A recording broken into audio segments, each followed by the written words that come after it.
Manželia Stanislava a Jozef Blahovci, obaja učitelia a zakladatelia občianskeho združenia Leustach, ktoré sa venuje záchrane a rekonštrukcii areálov najohrozenejších architektonických pamiatok stredovekého dedičstva.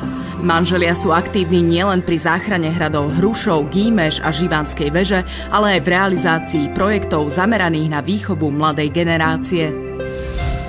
Pán Jozef Blaho a jeho manželka pochádzajú z Nitry. Združenie na záchranu stredovekého architektonického dedičstva Nitrianskeho kraja Leustach vzniklo zo školského krúžku, ktorý viedol učiteľ dejepisu a geografie pán Blaho. Predsedničkou správnej rady je jeho manželka Stanislava, učiteľka matematiky a geológie. V 2006 sa začala konzervácia hradu, ale starostlivosť o hrad začala už v 2004, čiže teraz je to na jeseň, bude 6 rokov, čo sa o hrad staráme a tá myšlienka je ešte staršia. Boli sme tu zo základnej školy na výlet a hrad bol veľmi pekný, ale bol v strašnom stave. Celý ten priestor areál hradu bol zanedbaný, zarastený. Tam boli možno stovky vriec odpadu, by sa tam ako relatívne dalo nájsť. Čiže bolo to v zuboženom stave. Taká myšlienka skresla v nás, že skúsili by sme nielen o hradoch rozprávať alebo navštevovať ich ako turisti, ako žiaci na školské výlety, ale skúsiť im pomôcť. Ono to začalo takým nevýrazným spôsobom.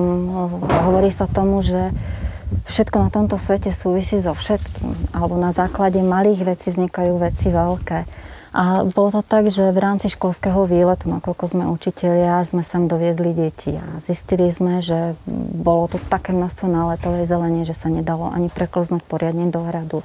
Nachádzali sme tu odpadky rôzne, tak nám bolo ľúto, že im nemôžeme ukázať kúsok z našej histórii a že takto v podstate zaniká a zarastá. No a keď sme si to overili na viacerých lokalitách, takže nie je to len otázka jednej pamiatky alebo jedného hradu, že je to v podstate viacero takýchto kultúrnych pamiatok, ktoré sú veľmi ohrozené a zarastené, tak sme sa pokúsili aspoň urobiť niečo preto, alebo tie deti motivovať k tomu, aby niečím prispeli, aby to neskončilo úplným zrútením alebo úplnou nechuťou poznávania. Hrad Hrušov v okrese Zlaté Moravce patrí k najstarším pamiatkám horného Požitavia. Vznikol v 13. storočí a strážil tzv. Skícovskú cestu z Tekovskej stolice do Hornej Nitry. K jeho strategickému významu pomohlo aj ryžovanie zlata v potokoch na hradnom území. Ten sa tiahne vlastne až túto kúsok, až za hrad. A oni na tomto hrebení, v tom 13. storočí sa rozhodli ten Matúš Čák postaviť hrad, keď získal tieto územia. Takže vybral si toto miesto na stavbu hradu. Ale najprv tú skalu zasekali, čiže oni vytvorili aj priekopu a z tej priekopy použili stavebný materiál a plus aj skalu zarovnávali, čiže desiatky tón kvalitného kremenca získali na stavbu hradu, ale samozrejme ten hrad pôvodne, keď vznikal v 13. storočí, nevyzeral tak, ako vyzerá teraz. Toto je jeho podoba zo začiatku 18. storočia, keď bol ešte funkčný. Pred 6 rokmi, keď sme sem prišli, hrad nebolo ani vidieť. Hrad bol celý ponorený v lese, v kríkoch. Ten chodníček, po ktorom idú teraz tieto naše kočky, to sú moje žiačky, ktoré učím, tak ten chodníček mal možno 40 cm a na ľavú a na pravú stranu boli kríky. Vôbec nebolo ani hrad. Videli ste len konce múry, videli ste možno meter z hradu. Vrcholky a takto bolo vidieť časti múru. A odvtedy to uplynulo už 8 rokov, ktoré vlastne tu napôsobíme a za ktoré sme sa naučili a začali spoznávať. A vďaka tomuto, že sme takto objavili tieto kultúrne pamiatky a odhalili ich pre verejnosť, dostal pre nás taký určitý záväzok, aby sme ich zachovali aj pre druhé generácie. Takže sme začali s tým, že začala sa študovať architektúra, aby sme vedeli, že čo máme robiť, ako to máme robiť. Začali sme sa stretávať s odborníkmi, ktorí nám pomohli, ktorí nám radili v tomto zmysle. Takže to dospelo až do takéhoto štádia, ktoré vidíte, že už sa obnovujú podľa jednotlivých návrhov obnovy jednotlivé časti hradu, najmä tie najohrozenejšie. No, deti to tak fascinovalo a držali spolu s nami, Takže ich to začalo čoraz viac zaujímať a takí tí prví odchovanci sú už vysokoškoláci, stredoškoláci, ktorí neustále ku nám chodia, ale s nami chodia a pomáhajú nám ako vo všetkom. A plus získavame zase ďalšiu novú mladú generáciu a cez nich vlastne rodičov, ktorí sa ku nám pridávajú a takýmto spôsobom podporujeme také ich objavovanie.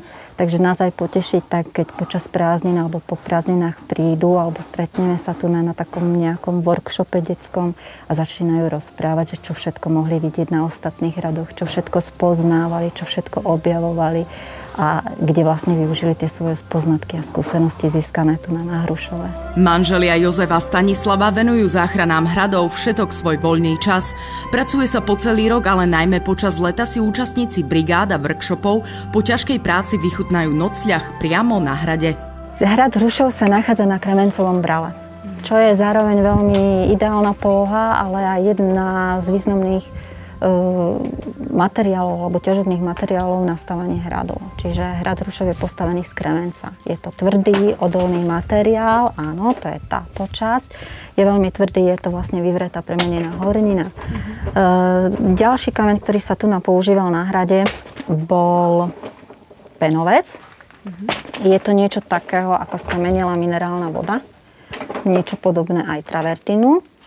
A penovec a pieskovec, obidva kamene alebo obidva materiály sa používali väčšinou na klenby, na okná, na výplne okien. Kamene sa tu rozlišujú na jednotlivé formy. A to sú väčšinou buď lícové kamene, čiže kamene, ktoré sú veľké a ktoré majú aspoň jedno líco rovné, ktoré sa môžu používať na vonkajšie múry.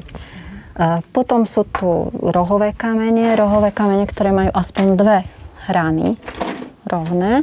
A potom nefarebné kamienky, alebo tieto kamienky, ktoré sú tu na kopu, sa používajú do prostriedku múru, čo môžeme vidieť aj hore práve na ukážke.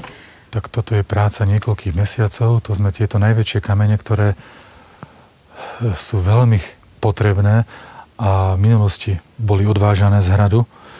Tak sme pracne hľadali v lese.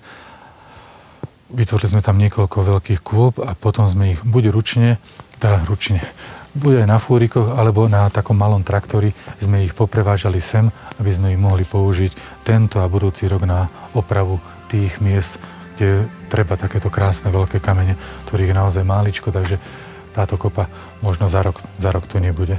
Po svojej slávnej ére hrad Hrušov postupne chátral. V roku 1928 sa začala na návrh prezidenta Tomáša Garrigua Masaryka, ktorý toto miesto veľmi rád navštevoval, úprava hradného areálu.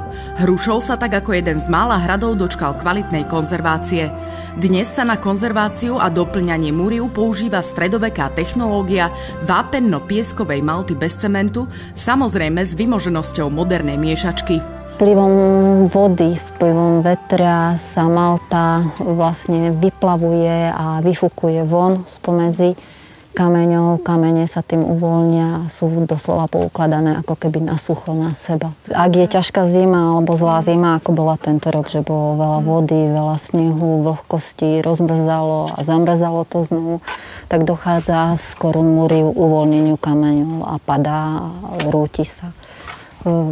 Preto sa aj väža s Britom teraz momentálne obnovuje, lebo koruna múriva bola tak rozrušená, že by hrozilo k zrúteniu väže. Ten hrad tu stojí 730 rokov, ale dostal sa do takej slepej uličky. Ľudia o ňom takmer nevedeli. Tu tisíce ľudí chodilo po ceste zo Skýcova do Topolčianok alebo naopak a hrad vôbec nevedeli, že tu je. Podarili sa nám dopravné značenie sme dali. Máme tu vybudovaný nejaký informačný systém, momentálne tu jedna, bude tu aj druhá tabula. Chceli by sme potom jednotlivé tie budovy, alebo teda tie stavby aj očíslovať, alebo nejakými tabulami označiť. Čiže máme také vízie, aby ten hrad naozaj žil, aby bol tu pre ľudí. Na tejto veži iba práve teraz v letných mesiacoch prebiehala obnova korún múriv, čo môžeme hore vidieť, a vytvárali sa záklenky nad okennými otvormi a vstupnými dverami do jednotlivého paláca. Takže tu je krásne vidieť, že múrivo staré bolo rozobraté a nahradené novým, pevnejším múrivom. Dnes v súčasnosti, keď tu robíme na hrade, Baví nás to, je to super. Vidíme že pred očami, ako sa tá záchrana teda posúva, ale je to stále o tvrdej robote. O odriekaní, ale má to zmysel. Máme tu žiakov, ktorých to baví, že tá mladá generácia sa trošku k tomu dostáva. Takže ide to pomaličky. Združenie Leustach spája rôznych ľudí a jeho jedinečnosť spočíva v tom, že vo svojich radoch má najmä mladú generáciu. Práve tej sú manželia Blahovci vzorom, ako sa dá ochraňovať a doslova budovať naša minulosť.